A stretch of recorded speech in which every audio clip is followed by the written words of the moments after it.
उसकी 2.5 लाख की फीस को हम 7,500 में कर दिए। और सेम बहुत बढ़िया, वेरी गुड। बहुत अच्छे। और इंडिया के सबसे बेस्ट टीचर के साथ जो भी हैं वो अपने सब्जेक्ट में उससे बेस्ट इंडिया में कोई नहीं। और इतना के बावजूद ऐसे हम लोग को लगता होगा 7,500 बहुत कम है।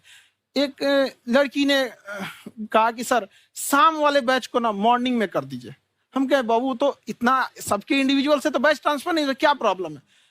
उसने कहा ना शाम में हमको दूसरे के यहाँ बर्तन मांजने जाना होता है।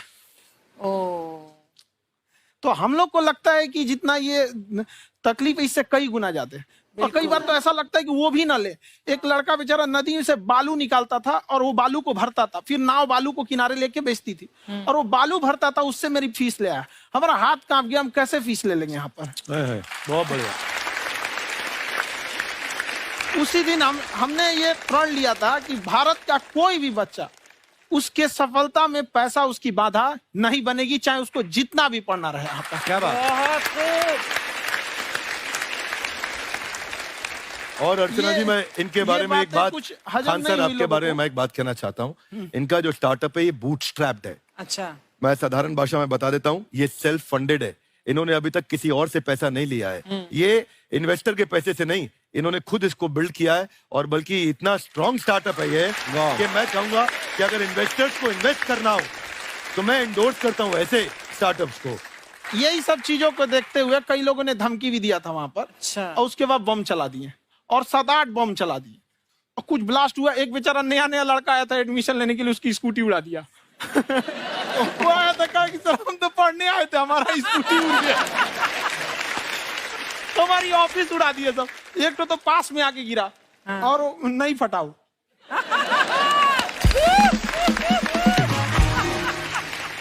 बाद में बहुत सारे लोग धमकियां दिए, लेकिन कहते हैं ना सूरज कितना भी तेज चमक ले समंदर नहीं सुखा सकता। वाह वाह वाह, क्या बात है। मैम एक्चुअली ये फीस कम करने का एक और रीजन है। 2.5 लाख 3 लाख की जो फीस में सब लोग पढ़ाई एफोर्ड नहीं कर पाते। इसलिए वो कुछ ही लोग एफोर्ड कर पाते हैं, तो उनका मेंटल लेवल तो बहुत ऊपर चला जाता है। लेकिन एक पूरे देश का मेंटल लेवल थोड़ा सा स्टेबल नहीं हो पाता। तो जब फीस कम रहेगी तो हर वो लड़का तैयारी करने के लिए आगे आएगा जिसका सपना है देश के लिए कुछ करने का। सीटें लिमिटेड हैं, उन्हें को मिलेगी, लेकिन जिन्हें नहीं मिलेगी उसे मिलेगा देश का एक जिम्मेदार नागरिक। तो इस देश को बदलना। क्या बात है। हम लोग विश्व गुरु कहे जाते थे, क्यों? क्योंकि दुनिया से लोग हमारे यहाँ पढ़ने आए थे। चाइना से ह्वेनसांग आया, फायान आया, आज कोई नहीं आता है। हम लोग का उद्देश्य एक समय आएगा जो फिर आएंगे यहाँ पढ़ने के लिए। क्या बात है सर। पर आप देखो अर्चना जी, सबसे ज्यादा आईपीएस आईएएस बिहार से निकलते हैं। आप देखो पढ़ाई लिखाई में पॉलिटिशियन बहुत बड़े बड़े निकले हैं। तो ऐसा नहीं है, हर जगह ऑप्शन भी नहीं है वहाँ पे, इंडस्ट्री नहीं है, खेती करेगा तो कोई खास वो नहीं रहे। ऑप्शन भी नहीं है, सही बात है। बिहार की मिट्टी में एक चीज है, जिद तो बहुत जबरदस्त है। कुछ भी नहीं रहेगा तो सब कुछ पाने का उसको जिद रहेगा, करके भी दिखा देगा। वहाँ पे कर देंगे हम यहाँ पे। विवेक सर, आपके बारे में हमने सुना एक बार आप संन्यास लेने चले गए थे। कौन वापस लेके आया आपको? फिर कहाँ तक पहुंच गए थे आप? नहीं, मैं एमबीए की पढ़ाई के बाद मैं ये सोचा था कि अपना जीवन भगवान की सेवा में समर्पित कर दूं। अच्छा जी। बहुत साल मैं वृंदावन में रहा था और गुरुकुल में रहा था। अच्छा। और वहाँ सेवा करना, बहुत अच्छी शिक्षा मिली। मैं बोलता हूँ मेरी असली एमबीए वही थी, मोस्ट ब्यूटीफुल एसोसिएशन। वाह। और मैं वहाँ भगवत गीता पढ़ी, जहाँ मुझे गीता से लगाव हुआ।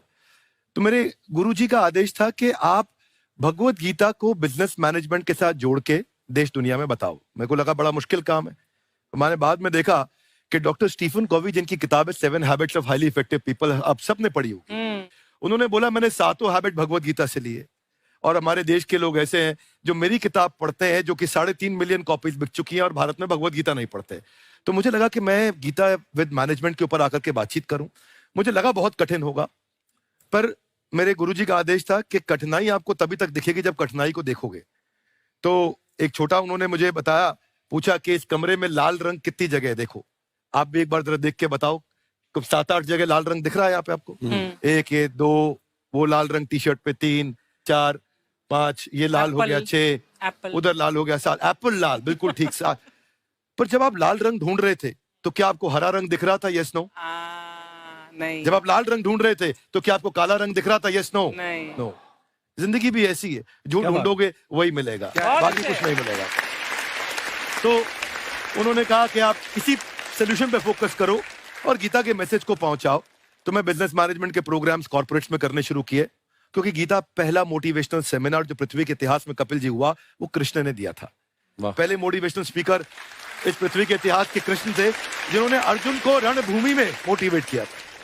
बड़ी पेशेंस कृष्ण ने अपने लीडरशिप क्वालिटी से दिखाई, वो मुझसे मुझे बड़ा इंस्पायर किया, वो चर्चा ने इंस्पायर किया और डिस्कशन ने इंस्पायर किया। तो उस डिस्कशन को मैं आज भी लेके चलता हूं अपने साथ। कहां सर, हमने सुना है आप 5 स्टार में रुके थे कल और नीचे जाके वड़ा पाव खाने गए आप रेहड़ी पे।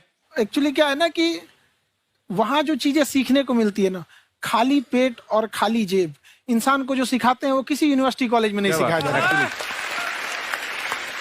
और गरीबी बड़ा बेशरम चीज होती है।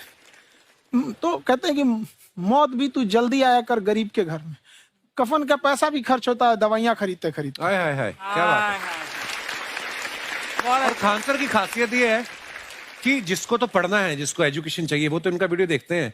लेकिन वैसे भी कई लोग, जैसे अर्चना जी बात करी थी, कहती मैंने जब देखना शुरू किया तो मैंने बैक टू बैक इतने सारे वीडियोस देखे, क्योंकि आपका जो तरीका जो बोलने में, एक तो इनकी जो टोन है पढ़ाने में, और साथ साथ में जो ह्यूमर आता रहता है, तो उसकी वजह से और भी इंटरेस्टिंग हो जाते हैं आपके वीडियो। शुरुआत में हम लोग जब स्टूडेंट लाइफ में थे, या हम कई स्टूडेंट को भी देखते हैं, वो बेचारे जब थक जाते हैं तो आपका शो देखने लगते हैं। तो शुरू में हमको लगता था जब कि अरे यार हमारी पढ़ाई उसके लिए है, लेकिन पढ़ाई में थक जाता है, शो देख के नहीं थक जाता है। हाँ। तो हमने सोचा दोनों को मिक्स कर देते हैं।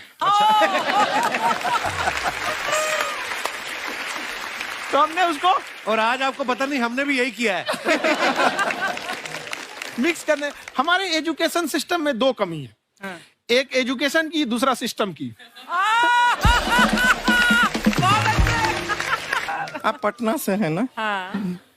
हमें भी पटना पसंद है। हाँ।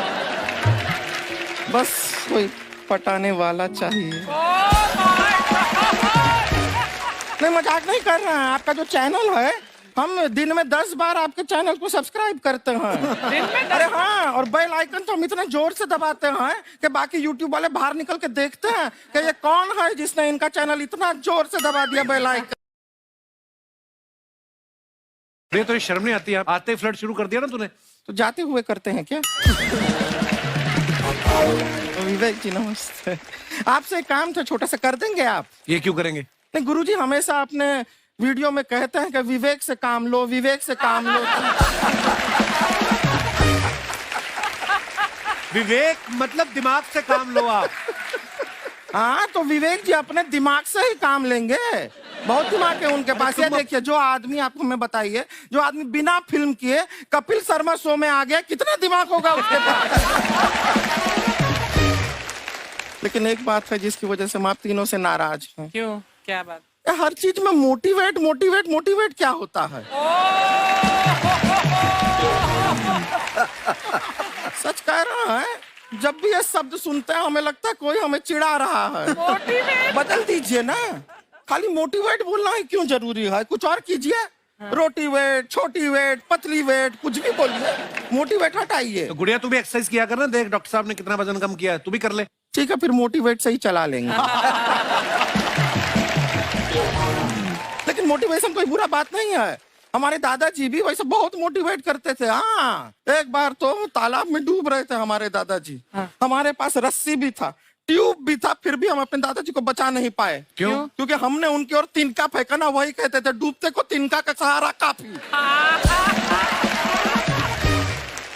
नहीं लगा सहारा, दादाजी बुड़बुड़ बुड़बुड़ बुड़बुड़। गुड़िया तू क्या करने आई इधर? अरे हाँ, हम क्या करने आए हैं, एक पूछना था सर। खान सर, ये जो हमारा एक चाचा का लड़का है, उसको क्या है, थोड़ा पढ़ाई में प्रॉब्लम हो रहा है। तो 12वीं का पढ़ाई आप उसको अच्छी तरह करवा के 12वीं पास करवा देंगे आप? करवा देंगे, वेरी गुड, बात कर लेते हैं। हाँ राम सरोवर, देखो हमारा बात हो गया है। ये 10वीं जो तुमसे नहीं दिया जा रहा है वो नहीं देना है।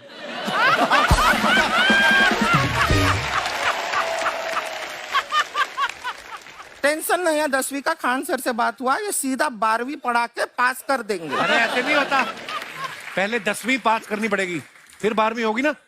ऐसा कोई जरूरी नहीं है ये सीक्वेंस। हमारे मौसा जी थे, उनसे ना 10वीं हुई ना 12वीं हुई, अभी 3 दिन पहले सीधा उनकी 13वीं हुई। एक्चुअली क्या है, पढ़ाई लिखाई का हमको बहुत ज्यादा नॉलेज है नहीं, गांव में पढ़े हैं ना सर। स्कूल कहाँ होते थे अर्चना जी, गांव में स्कूल नहीं था, पेड़ के नीचे पढ़ते थे हम। यहाँ तक कि हमारे पास ब्लैक बोर्ड भी नहीं था, हमारे मोहल्ले की जो भैंसिया थी उसको खड़ा करके टीचर उसके ऊपर लिख के पढ़ाती थी। मजाक नहीं कर रहे हैं। और आप तो समझ रहे हैं, अभी ब्लैक बोर्ड की एक अटैच डस्टर था बैक बोर्ड का, समझ रहे हैं ऐसा, वो पीछे से आता था, लिखा हुआ मिटाता था और चला जाता था। ये तो कुछ भी नहीं है। एक बार क्या हुआ, हमारा स्कूल शुरू हुआ, शुरू होते ही 2 महीने के लिए छुट्टियां हो गई। क्यों? ब्लैक बोर्ड ने बछड़ा दिया था ना। तो वैसे आप लोग ना इतने ज्ञानी हैं, सब कुछ जानते हैं। आपसे एक टेक्निकल सवाल पूछे। एक बार ना 4 दोस्त थे, 4 दोस्त, साम दाम दंड भेद। वो डिसाइड करते हैं कि चलो एक गेम खेलते हैं, तो टीम्स बनाते हैं। तो साम दाम ने एक टीम बनाया। इस पे भेद को बहुत गुस्सा आया, पता है क्यों? क्यों? क्योंकि भेद को दंड मिलाना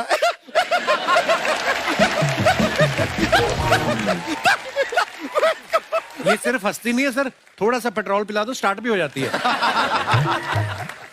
इतना है कि और भी बता दीजिए, जब हम बीमार होते हैं हम डॉक्टर के पास नहीं मैकेनिक के पास जाते हैं, और डिटेल दे दीजिए।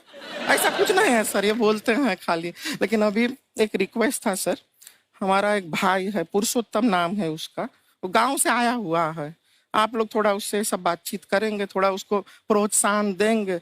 और शर्मा जी, आपसे भी एक रिक्वेस्ट था, आपसे हमने कभी कुछ मांगा नहीं है। पुरुषोत्तम आएगा ना, एक बार बस उससे कह दीजिएगा, पुरुषोत्तम तुम कितने हैंडसम हो। मैंने देखा ही नहीं अभी तक। हाँ तो देख के बस बोल दीजिएगा तुम ठीक है। कितने हैंडसम हो, ऐसा बोल दीजिएगा प्लीज। ठीक है। हम बुला लेते हैं पुरुषोत्तम।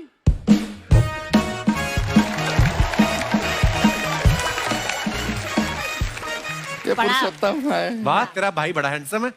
है तो हमारे खानदान में सब हैंडसम है, ज्यादा चापलूसी करने का जरूरत नहीं है। देखा हमारा यहाँ पे कितना चलता है। एक नंबर दीदी, एक नंबर। सब लोग हैं, हाँ, नमस्ते कर दो। ये बड़ा अच्छा लड़का है, गांव में ना भैंस चराता है, इसको थोड़ा मोटिवेट कीजिए ना। नहीं तो मतलब भैंस चराता है तो मोटिवेट करके क्या होगा, शेर चराएगा बाद में। अरे शेर चराएगा तो शेर इसको चर नहीं जाएगा। नहीं नहीं, ऐसे हम खाली कह रहे हैं, तुम्हारा चेहरा थोड़ा बकरी जैसा है ना, तो वैसे ये सब बड़े बड़े लोग हैं। इनको बताओ कहा क्या बनना चाहते हो जीवन में आगे? HR। HR? अरे वाह, देखे कोई बड़ा कंपनी में ह्यूमन रिसोर्स का काम करेगा ये। अरे HR मतलब दीदी Hrithik Roshan, tiny tin tin tiny tin tin. ना जूता पहनने का काम किया करो, जूता खाने का नहीं।